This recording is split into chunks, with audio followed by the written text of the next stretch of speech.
Anusha, consultant and doctor Vijayan cosmetology and hair transplantation centre. ఈ రోజు మనం ఈ వీడియోలో రైనోప్లాస్టీ సర్జరీ తర్వాత తీసుకోవాల్సిన జాగ్రత్తల గురించి తెలుసుకుందాం. సో రైనోప్లాస్టీ సర్జరీ అయిన తర్వాత ఏం చేయాలి?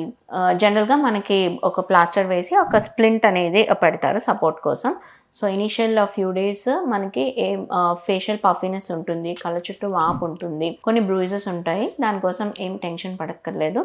ఈ ఫేషియల్ పఫీనెస్ అనేది ఓవర్ 1 వీక్ అలా తగ్గుతూ ఉంటుంది. నోస్ దగ్గర ఉన్న మీకు ఆ స్వెల్లింగ్ మాత్రం మీకు అట్లీస్ట్ ఒక 3 to 4 వీక్స్ అనేది పడుతుంది తగ్గడానికి. So you need not worry about that. Next ఇంకొకటి ఏంటంటే మనకు already surgery during the procedure only ఒక నేజల్ ప్యాక్ అనేది పెడతారు బ్లీడింగ్ని ప్రివెంట్ చేయడానికి.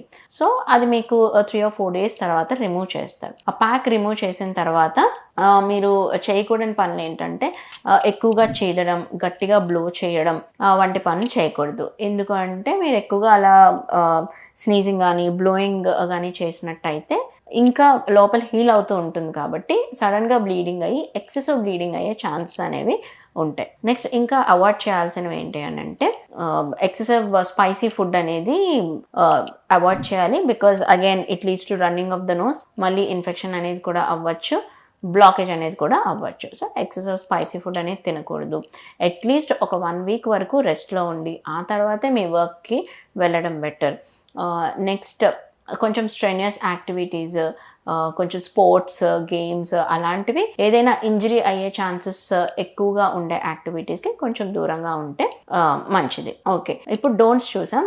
What should you do after rhinoplasty? మీకు ప్రిస్క్రైబ్ చేసిన మెడికేషన్స్ యూజ్ చేయాలి. ఒకవేళ ఎటువంటి ఫీవర్ అలా ఏమైనా అనిపించినా, ఒకవేళ మీరు పెయిన్ కిల్లర్ తీసుకున్న తర్వాత కూడా మీకు పెయిన్ తగ్గట్లేదు, ఇంక్రీజ్ అవుతూనే ఉంది అని అనిపించినా వెంటనే మీరు మీ డాక్టర్ని కన్సల్ట్ చేయాలి.